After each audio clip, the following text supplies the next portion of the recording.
The flashing red and blue lights reflected in her rearview mirror, and her heart pounded as she pulled over to the side of the road. Officer Daniels approached with a firm stance, his hand resting near his belt. "License and registration," he said, his tone neutral but cautious. The woman in the driver's seat, dressed in a simple blue blouse, calmly handed over her ID. As the officer scanned the name, his brows furrowed. Something didn't add up. Another officer walked up, whispering something into Daniel's ear. His posture shifted from authority to uncertainty. A glance was exchanged, silent but full of meaning. The officers stepped back, their expressions suddenly uneasy. The woman remained composed, watching them with quiet patience. Moments later, a third officer jogged over, looking visibly tense. "Ma'am, there's been a mistake," he stammered. Daniels, who had been so sure of himself just moments ago, cleared his throat. "Chief," he muttered in disbelief. The woman gave a small, knowing smile. The badge she had yet to reveal was the same one they wore, except hers held more weight. The officers, who thought they were in control, had just realized they had pulled over their new boss. The silence stretched between them, thick with tension. Officer Daniels swallowed hard, his mind racing. Just moments ago, he had approached the woman with authority, assuming she was just another civilian. Now, standing before him was someone with more power than he ever expected. The new police chief, their boss. The woman, whose nameplate read Chief Reynolds, finally spoke, her voice calm but firm. "I take it no one told you I was starting today?" she asked, tilting her head slightly. Her tone wasn't angry, just observant. Daniel shook his head, still gripping her ID like it might disappear. "No, ma'am. We didn't know." The other officers shifted awkwardly, avoiding her gaze. Chief Reynolds exhaled slowly and looked around. The street was quiet, just a few cars passing by, unaware of the scene unfolding. She had expected challenges stepping into this new role, but she didn't think her first interaction with her team would start like this. She had spent years earning her place in law enforcement, working harder than most to prove herself. And now, on her first day as chief, she was being questioned like a suspect. She crossed her arms, studying the officers in front of her. So she said finally, "What happens next?" Officer Daniels hesitated, still gripping her ID like it might explain what had just happened. The other officers exchanged uneasy glances, unsure whether to step back or keep up appearances. No one wanted to be the first to speak. Chief Reynolds let the silence settle, watching their reactions carefully. She had been in law enforcement long enough to recognize when officers were trying to cover their own missteps. This wasn't just about a routine traffic stop anymore. It was about something deeper, something unspoken. One of the younger officers, Mitchell, cleared his throat. "Chief, we were just following protocol," he said, his voice careful. "We didn't know it was you." Reynolds nodded slowly. "I believe you," she said, but there was something in her tone that made them shift uncomfortably. She glanced down at the ID still clutched in Daniel's hand. "You gonna give that back, or do I need to call for backup?" Daniels blinked, then quickly handed it over. "Sorry, ma'am." She took it and tucked it away. "Tell me something," she continued, her voice even. "Would this stop have gone any differently if I weren't wearing this uniform tomorrow?"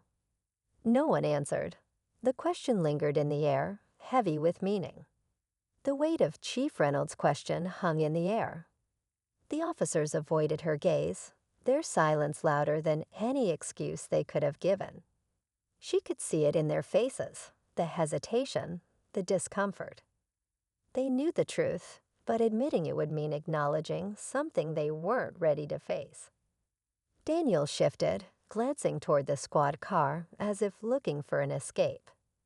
"Chief, He stopped himself, unsure of what to say. Reynolds took a slow step forward, her presence commanding without needing to raise her voice. "You were doing your job, right?" she asked, her eyes scanning the group. Routine stop. No bias. Just standard procedure. Mitchell exhaled, rubbing the back of his neck. "Yes, ma'am," he said, but his voice lacked confidence. Reynolds studied him for a moment before speaking again. "Then why did I see your hand move toward your holster before I even rolled my window down?" Mitchell's face paled. The other officers stiffened. A tense silence filled the space between them. The truth was there, sitting just beneath the surface. And Chief Reynolds wasn't going to let it go. Not now. Not ever. Then suddenly, the police radio crackled. "All units, report to the station immediately." Situation developing. Reynolds glanced at the officers. "Looks like we'll have to finish this conversation later." She turned and walked toward her car, but she knew this wasn't over. Not by a long shot. The radio call had shifted the energy. Whatever tension hung in the air between Chief Reynolds and the officers was now mixed with something else: urgency. Without hesitation, the officers rushed to their squad cars, and Reynolds followed suit, sliding into her vehicle. This wasn't how she expected her first day to go, but she wasn't about to be left behind. As they sped toward the station, sirens wailing, her mind raced. The encounter with her own officers had exposed something troubling, but now a new problem had surfaced. What kind of situation was unfolding back at headquarters? Her fingers tightened around the steering wheel. When they arrived, the scene was chaotic. Officers were scattered, some shouting into radios, others moving quickly toward the entrance. Reynolds stepped out of her car, immediately taking in the disorder. Then she saw it, the commissioner himself, standing outside with his arms crossed, his expression unreadable. "Chief Reynolds," he called out, his voice carrying over the noise. "Glad you could finally join us." She walked up to him, sensing something was off. "What's going on?" He studied her for a moment before responding. "Looks like your first day just got a lot more complicated. Someone inside the department has been leaking information." Reynolds felt her stomach tighten. Leaking what? The commissioner's eyes narrowed. "Classified case files. And we think it's one of our own." The words hit hard. She had stepped into this role knowing there would be challenges, but corruption within her own ranks. That wasn't something she had anticipated this soon. As she stood there, processing the revelation, she couldn't shake the feeling that this was no coincidence. First, she gets pulled over by her own officers under questionable circumstances. Now there's a mole inside the department. She met the commissioner's gaze. "Do we have any suspects?" He hesitated. "We do, but you're not going to like it." Reynolds felt her pulse quicken. "Who?" The commissioner took a slow breath before answering. "Daniels." Her jaw tightened. The very officer who had stopped her just an hour ago was now the prime suspect in a leak that could threaten the entire department. This was bigger than she thought. And if she wasn't careful, it could be the end of her career before it even began. Chief Reynolds felt a storm brewing inside her. Daniels. The same officer who had pulled her over, the one who hesitated when she questioned him. It seemed too convenient, too perfect.